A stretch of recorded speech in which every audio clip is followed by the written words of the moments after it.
Overall, crypto market එක බැලුවොත් අගෝස්තු පළවෙනිදා ඉන් පටන් ගත්ත මාකට් එක මේ 1.38 දින ගණනාවකට පස්සේ අප බව පේනවා 1.19 trillion global crypto market cap එක.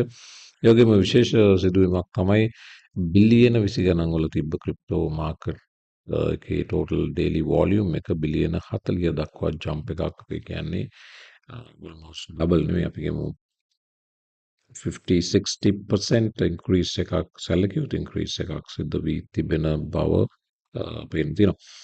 පැය 24 දී බැලුවොත් Bitcoin 1.64% up Bitcoin 1,29,710යි Ethereum 0.7% up 1,870යි අද දවසේ top gainer බැලුවොත් මේ වෙනකොට 11% up Fracture Maker close to 10% up Trust Wallet 7.6 up Curve අර drop එක හැක් කිරීම සිද්ධියෙන් පස්සේ නැවත 7% රිකවර් වෙලා තියෙන බව පේන්න තියෙනවා.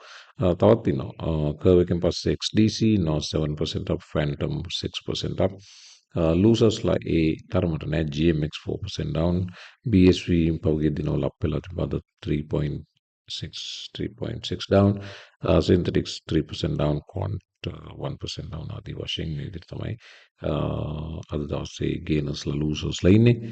අද දවසේ leading තවත් මෙතන දෙවෙනි අදින්නේ leading gainer වෙච්ච මේක පසුගිය දින ගණනාවක් makers latest rise amid rate hikes draw attention to protocols මේ rate hike එකත් එක්කම මේකට ලොකු unexpected chance එකක් ආවා ඒක තමයි මේක treasury එකේ තියෙන assets වලින් වැඩි මුදලක් මේ වෙනකොට real world assets වලට convert කරමින් යනවා ඒ අනුව treasury bill තියෙනවා US Treasury bills 1.73 billion dollar worth of Treasury bills ඒකත් එක්කම rate hike එකත් එක්කම මේක එකට ඉහළ ආදායමක් මේ නිසා ලැබුණ බවත් මේ diversify කිරීම Treasury එකේ තියෙන assets diversify කිරීම හරහා ලොකු customer confidence එකක් build වුණ නිසා price එක up වුණ බවත් සඳහන් වෙනවා. මේ තියෙන්නේ මේ Ouroboros Capital දාපු මේ post එක බලන්න මේක higher for longer. Bullish maker as makers main revenue generation engine is now US Treasury bills. එතකොට US Treasury bills වල ඉන්වෙස්ට් කරපුවම එන revenue එක සැලකියුතු revenue එකක් බවට පත් වෙලා තිනවා මේ වෙනකොට මේක එකේ බව වාර්තා වෙනවා ඒකම මෙන්න මේ chart එකක් තිබ්බා මේක බැලුවොත් පසුගිය කාලේ 2022 ජූලි ඔක්ටෝබර් ලෙවල් එක තමයි ලෝස් ලෙවල් එක. හැබැයි 2023 ආරම්භයත් එක්ක revenue growth එක තමයි මේ පෙන්නන්නේ මේක එකේ. ඉතින් මේවා ඔක්කොම positive signals මේක සම්බන්ධයෙන් ඒක price එකනුත් පැහැදිලිව පේනවා.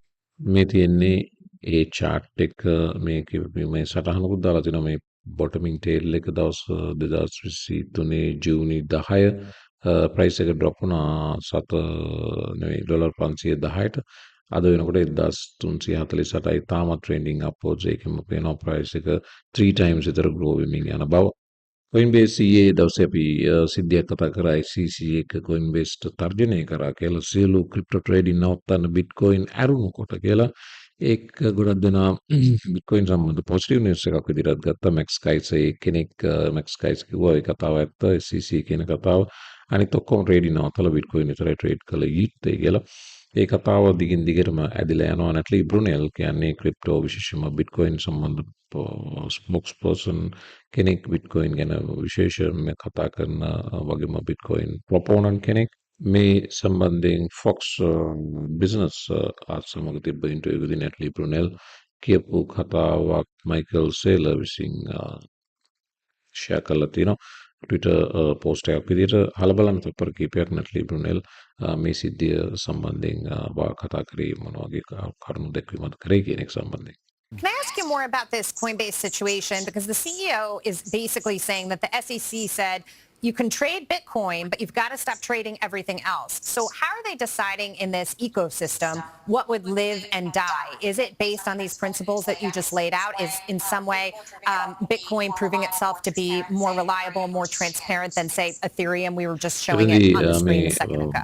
Journalist අහන්නේ නැටලි බ්‍රුනෙල්ගෙන් HCC එක කොහොමද තීරු කරන්නේ මොන ක්‍රිප්ද ඉන්න ඕන මොන ක්‍රිප්ද නැති වෙන්න ඕනේ කියලා මොන පැරාමීටර්ස් යූස් කරන්නේ මේක කොච්චර දුරට සාධාරණද මෙහෙම කරන එක කියන එක සම්බන්ධයෙන්. ඉතින් මෙතනදී බිට්කොයින් ගැන තියෙන ක්‍රෙඩිබිලිටි එක බිට්කොයින් මොනතරම් ස්ට්‍රෝංග ඇසට් ක්ලාස් එකක්ද කියන එක සම්බන්ධයෙන් නැටලි බ්‍රුනෙල් අදහස් දැක්වුවා. Yeah, I think that when a lot of people hear the word crypto, they think of this big ocean of currencies. They're more or less the same, like a big bunch of, fish swimming around. But the reality is Bitcoin is this giant peaceful whale that is making its way across the ocean that has had a massive amount of suckerfish attached to it that, drag along with it, surf across the ocean riding its coattails. But Bitcoin is the first. Bitcoin is the most decentralized. Bitcoin has the majority of the market, and it has a huge chunk of the trading volume of these exchanges. About a Coinbase third of එකේ trading volume total on trading volume Coinbase එකෙන් is තුනෙන් Bitcoin. And එකක්ම Bitcoin වගේම exchanges වල trade වෙන crypto වලින් වැඩිම volume එක share කරන්නේ Bitcoin බව තමයි මෙතනදී නැටලි පුරන කියන්නේ. වගේම දැවන්ත whale කෙනෙක් මුහුදේ යනකොට ඒ whale ගේ ළඟින් තව පුංචි මාළුවෝ 100,000 ගාණක් යනවා ඔය දැකලා තියෙනවා. ඉතින් ඒ අර whale ගෙන් ජීවත් වෙන අනිත් පුංචි මාළුවෝද මේ උදාහරණය ගන්නේ Bitcoin සහ altcoin සම්බන්ධයෙන් තමයි නැටලි බ්‍රුනල් අහන්න. I do believe that some actors in the crypto space are well-intentioned, but the truth of the matter is there's no consensus on a compliant way forward. There is chaos and confusion and a lack of clarity. And so the lesson of the last week is nothing's going to be sorted out anytime soon. The legal process is very slow. So if you are looking for clarity and certainty, the path points to regulatory Bitcoin. pressure එක altcoin සම්බන්ධයෙන් මේක ඉතාම slow process එකක්. නීති සම්බන්ධ කටයුතු ඉතාම කාලයක් ගන්න වැඩක්. ඒ නිසා ළඟදී මේවට සොලියුෂන් බලාපොරොත්තු වෙන්න එපා. ඔයාට කන්සිස්ටන්ට්ලි safely ඉන්වෙස්ට් කරන්න ඕන නම් හොඳම asset class එක Bitcoin ඇර වෙනත් solution එකක් නැති බව තමයි ලිබරල් කියන්නේ. Bitcoin ඇමරිකාව ඇතුළේ regulators ලගේ power clearance හම්බ වෙච්ච clear commodity එකක් විදියට පිළිගත්ත US regulators ලා පවා පිළිගත්ත asset class එකක්. ඒ නිසා ඒ ඇර වෙන solution එකක් දැනට නෑ. කාලාන්තරයක් මේ altcoin සම්බන්ධ අහවල් altcoin එක security එකක් අහවල් altcoin එක security එකක් ඒකේ SEC එක පන්න පහර දීමේ සිද්ධියට ළඟ solution එකක් නැති බව තමයි නැටලි බ්‍රුනෙල්ගේ අදහස. අපේ channel එකේ එදා කිව්වෙත් අද කියන්නේත් හැමදාම කියන්නේත් minimum 60 to 70% ඔයාගේ investment allocation එක crypto වල Bitcoin වලින් තියෙන්න ඕන. ඊටු ඒවා තමයි අඩු වශයෙන් භාගයක් ඉදිරියෙන් සහ අනිත් පොඩි ගාන තමයි සියලු altcoins වලට වෙන් කළ යුතු කියන කතාව. එදත් ඒකම කියලා ඇති. අදටත් මම ඉන්නේ එතන. ඉස්සරහදීත් ඒක වැඩි වෙනවා මිසක් අඩු වීමක් සිදු වෙන්නේ නැහැ. ලුනසි buying opportunity එකක් පෙන්වන බව සඳහන් වෙනවා. chart එකේ බැලුවොත් daily අපිට පේන අවස්ථා ගණනාවක මෙන්න මේ level එක retest වෙන බව 7.48 මේ වෙනකොටත් ලොකු rejection candle එකක් මෙතන create වෙලා තිනවා. මේක bullish signal එකක් වගේම 15 stochastic වලත් පෙන්නනවා මේක uptrend එකකට සූදානම් වෙමින් ඉන්න බව. නමුත් ලුනසි වදන්නවා මම ඒ තරම් ප්‍රිය කරන altcoin එකක් නෙවෙයි. නිකන් අපි news එක දැක්ක නිසා මම share කරා. බයිනන්ස් ටයිමත් ප්‍රශ්නයක්. නයිජීරියාව කියන්නේ අප්‍රිකාවේ වැඩිම ජනගහනය ඉන්න රට. ඒකේ රෙගියුලේටර්ස්ලත් එක්ක නැවත ප්‍රශ්නයක්. Nigerian SEC issues Binance warning after domains quarter fiasco. මේ සිද්ධියත් එක්කම බයිනන්ස් අපි දන්නවා ඇමරිකාවේ රෙගියුලේටර්ස්ලත් එක්ක ප්‍රශ්න. ඊට පස්සේ යුරෝපයේ growing ප්‍රශ්න තාමත් අවසානයක් නැති වැඩි වෙමින් තියෙන ප්‍රශ්න වෙනකොට අප්‍රිකානු මහද්වීපත් එක්ක ඉන්නවා. වගේම අප්‍රිකාවේ වැඩිම ජනගහනයක් ඉන්න නයිජීරියාවේ මේ ප්‍රශ්නය ඇවිදින බයිනන්ස් එකට. ඉතින් බයිනන්ස් එකට කවදාත් ප්‍රශ්න තිබ්බ. බයිනන්ස් එක CC ඇතුළු ටීම් එක සමත් වුණා මේ වෙනකම් මේක මැනේජ් කරගන්න. බලමු ඉදිරියේදී අප්‍රිකාව ඇතුලේ CC මොන වගේ තත්ත්වයක මේක හංගගනීවිද කියලා. මෙන්න අලුත්ම තත්ත්වයක් ඇමරිකාව ඇතුළේදී IRS එක කියනවා. ඒ කියන්නේ American Internal Revenue Service කියන්නේ ඇමරිකාවේ tax authority එක කියනවා crypto staking rewards. crypto stake කරනවා. අපි දන්නවා passive income එකකට අපි ගාව තියෙන crypto ටික stake කරපුවා ඒකට reward එකක් විදිහට network එකෙන් අපිට ලැබෙනවා tokens.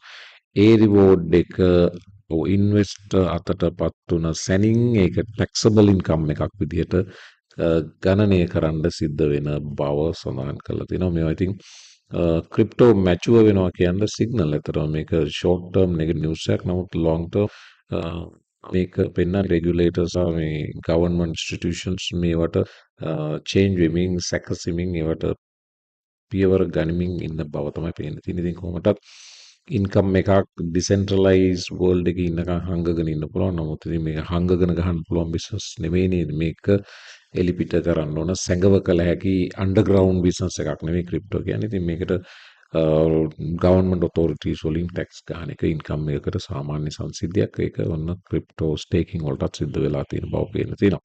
මේ නිවස් ගත්තන කඩනෝස් සොලනා ෆැන්ස්ලා හොඳ නිවස් එකක්. ඉන්ස්ටිටියුෂනල් කැපිටල්ස් කඩනෝ සහ ඒඩ වෙත එමින් තියෙන බව ඩේලි හෝඩල් වාර්තා කරනවා. සෙන්ටිමන්ට් රිපෝට් එකක් පදනම් කර ගනිමින් මේක කියන්නේ. එතකොට බිට්කොයින් වල යම් ප්‍රමාණයකට මුදල් එළියට ගියත් මේ ඇල්ට්කොයින්ස් වලට මුදල් එමින් පවතින බව.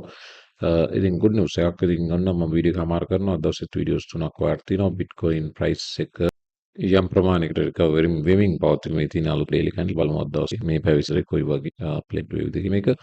වීඩියෝස් වල ලයික් කරන්න, කමෙන්ට් දාන්න, channel subscribe කරලා 50 රීච් කරන්න ඔයාගේ help අවශ්‍යයි. වගේම වීඩියෝස් වලට ලයික් කරන්න, කමෙන්ට්ස් දාන්න, වගේම channel එක subscribe කරලා help කරන්න.